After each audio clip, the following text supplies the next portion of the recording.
Ya, hai Centaurian, apa kabar? Selamat datang kembali di kelas fisika bersama Pak Acep di sini. Kali ini kita akan melanjutkan pembahasan tentang trigonometri. Sekarang kita melanjut ke pembahasan tentang sudut-sudut istimewa ya. Jadi ini masih bagian dari trigonometri ya. Nah, jadi sudut-sudut istimewa ini maksudnya adalah sudut-sudut yang memang nilainya itu khusus. Jadi nilai tertentu yang mana nilai dari sin, cosinus, dan tangen dari sudut-sudut tersebut itu dapat ditentukan dengan bukti ya. Nah, contoh di sini atau langsung saja kita tulis ya, sudut berapa saja yang termasuk ke dalam sudut-sudut istimewa ini ya. Nah, ada 0 derajat, kemudian 30 derajat, kemudian 45 derajat, 60 derajat, ya, dan 90 derajat.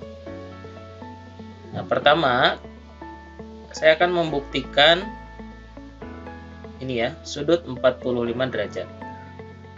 Nah, bagaimana cara menentukan nilai sin, cos, dan tan sudut 45 derajat? Caranya adalah seperti ini. Mula-mula kita memiliki sebuah persegi ya. Misalnya kita punya sebuah persegi ya. Yang namanya persegi berarti panjang setiap sisinya sama ya. Anggap saja setiap sisinya itu punya nilai 1 ya. 1 ini boleh 1 meter, 1 cm, 1 desimeter, dan satuan panjang lainnya. Kita ambil 1 aja ya. Nah, kemudian si persegi ini kita akan bagi menjadi 2 ya. Kita akan bagi ini menjadi 2 bagian yang sama besar ya. Seperti ini. Nah, di sini seperti yang kita tahu bahwa suatu persegi itu ini sudut-sudutnya itu siku-sikuan ya. Sudutnya siku-siku itu 90 derajat. Seperti itu. Nah, kalau kita bagi menjadi 2, berarti sudut yang ini dan yang ini itu nilainya jadi 45 derajat ya. 45 derajat. Seperti itu. Sama besar kan ya? Ini 90. Nah, sekarang setelah kita bagi 2 menjadi seperti itu, kita akan ambil bagian segitiga siku-sikunya ya. Kita akan ambil, kemudian kita gambar ulang segitiga siku-sikunya, karena ini yang kita perlukan ya untuk trigonometrinya gitu ya. Nah, sisi bagian sini ini tadi kan 1 panjangnya ya, ini 1, ini nilainya berapa gitu ya, harus kita tentukan dulu nih x gitu.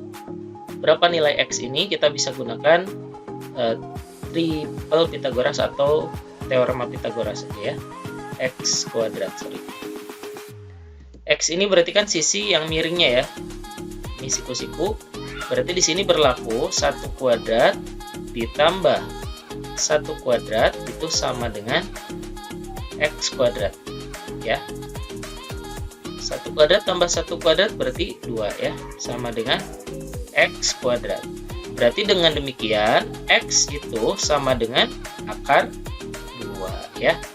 Jadi ini nilainya adalah akar 2. Nah, setelah kita tahu semua sisi-sisinya, sekarang kita bisa tentukan nilai sin dan cos dari sudut 45 derajat ya. Nah, sudut mana yang harus kita pilih itu bebas saja, karena ini nilainya sama ya. Bisa yang ini ataupun yang ini. Nah, misalnya kita ambil yang atas yang ini.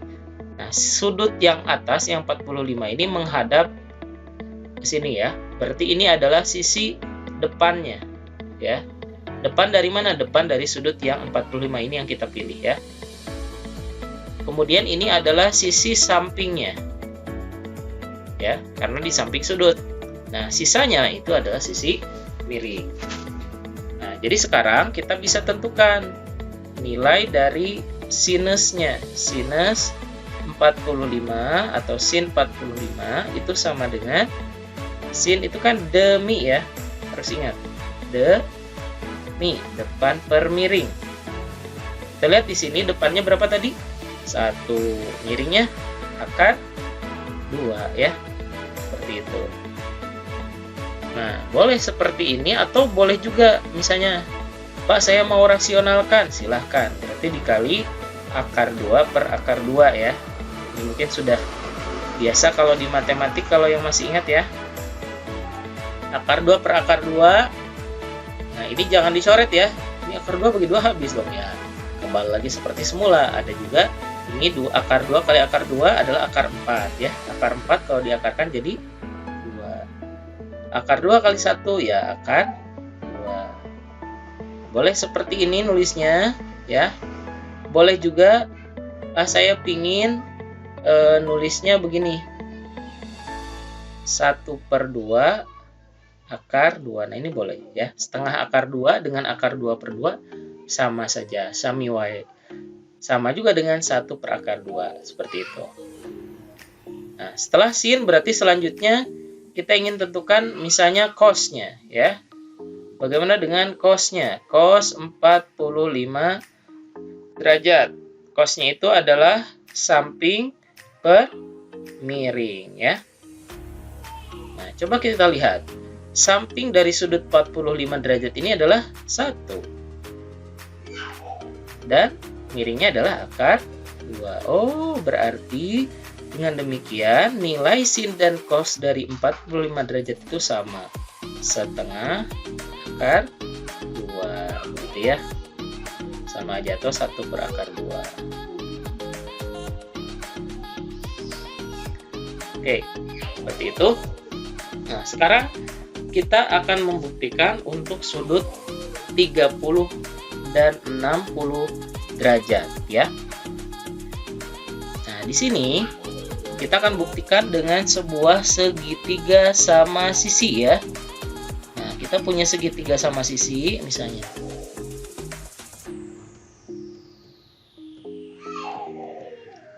Ini segitiga sama sisi. Begini.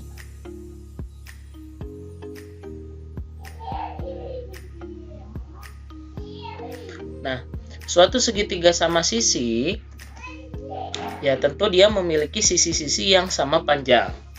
Misalkan saja setiap sisinya itu memiliki panjang 2 gitu ya. Ini 2, ini juga 2 ya.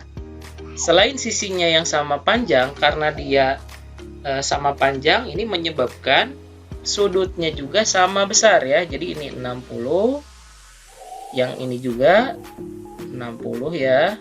Ini juga pasti 60 derajat ya. Jadi sama besar semua. Nah, kemudian segitiga ini akan kita belah, akan kita bagi menjadi 2 bagian yang sama besar ya. Seperti ini. Kita geser ya, ini Solo gitu ya. Nah, biar sama besar gitu ya. Oke. Nah, setelah kita bagi menjadi 2, sekarang kita akan ambil ya bagiannya. Kita akan ambil bagian dari segitiga ini. Kita ambil. Nah, berarti di sini sekarang kita punya segitiga siku-siku ya. Nah, kurang lebih seperti ini bagiannya, potongannya.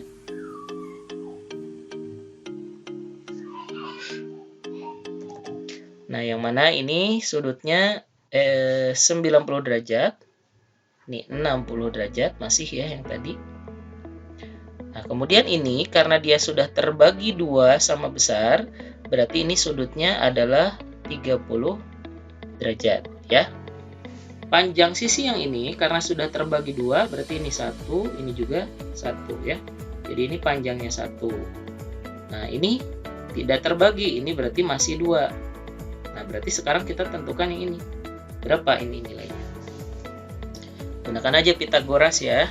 Berarti di sini kita punya X kuadrat ditambah 1 kuadrat sama dengan 2 kuadrat ya. Seperti itu.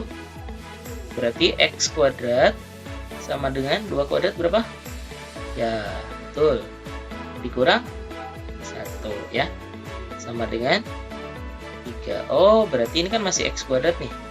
Berarti X-nya dengan demikian adalah akar 3. Nah, sekarang ya tinggal kita tentukan ya. Ya, ini sudah penuh, kita coba bagi 2 aja ya.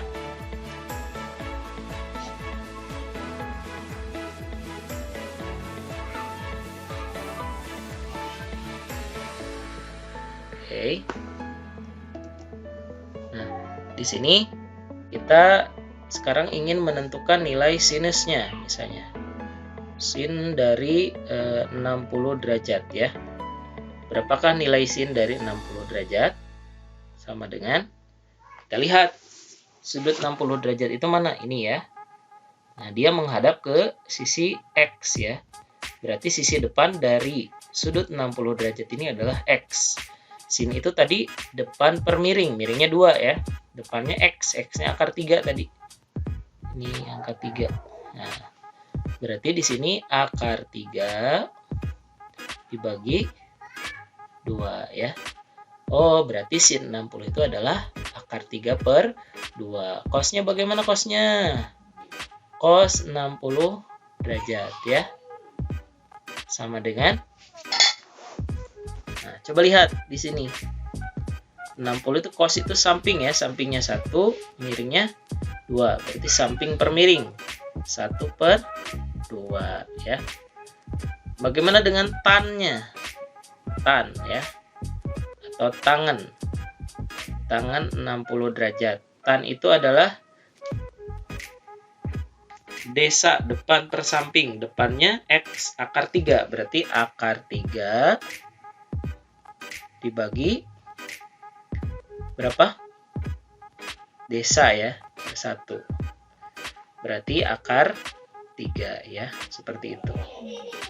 Walaupun nilai sinus, kosinus, dan tangen itu bisa juga menggunakan kalkulator. Tapi kan pada saat ujian, kalian tidak boleh menggunakan kalkulator. Sehingga nanti soal-soal yang muncul itu pasti kebanyakan adalah soal-soal sudut istimewa. Gitu ya. Jadi gurunya juga sayang sama kalian, kasihan ya. Kalau harus menghafal semua sudut dari 0 sampai 360 derajat misalnya, wah repot juga ya. Oke, sekarang kita mau menentukan sin, cos dan tangen ya dari sudut 30 derajat misalnya ya. Nah, ini bukan 36 ya, 30. Untuk sudut 30 derajat, ini kan sudutnya dia menghadap ke sisi yang sebelah sini. Berarti ini sisi depannya. Jadi sudut 30 dan 60, sisi depan dan sisi sampingnya itu berbeda. Tapi memiliki sisi miring yang sama karena masih dalam satu segitiga. Nah, begitu pula dengan sudut-sudut lainnya. Jadi kalau mereka dijumlahkan sama dengan 90 ya, atau berada dalam satu segitiga yang sama, sisi miringnya itu adalah sama, seperti itu ya. Oke. Nah, di sini sudut 30 tadi menghadap ke sisi depan ini 1, berarti sinnya itu 1 dibagi sisi miringnya masih sama 2 ya. Sekarang kosinusnya, kosinus ya. Cos 30 derajat itu sama dengan kosinus sisi samping, sampingnya X, atau tadi X itu akar 3 ya. Samping per miring, berarti akar 3 per 2 ya. Seperti itu. Kemudian untuk tangannya, nah tan 30 derajat itu sama ya, depan per samping. Depannya 1, sampingnya X atau akar 3 tadi. Berarti 1 per akar 3. Bisa kita rasionalkan, dikali akar 3 per akar 3 ya. Akar 3 dikali 1, hasilnya akar 3. Akar 3 dikali akar 3 hasilnya akar 9 atau 3 ya. Itu saja untuk pembahasan kita kali ini tentang materi sudut-sudut istimewa. Silahkan kalian catat dan juga dihafalkan ya, bagaimana pembuktiannya maupun seperti apa atau berapa nilai-nilai dari sudut-sudut istimewa tersebut ya. Sampai jumpa di video berikutnya. Terima kasih.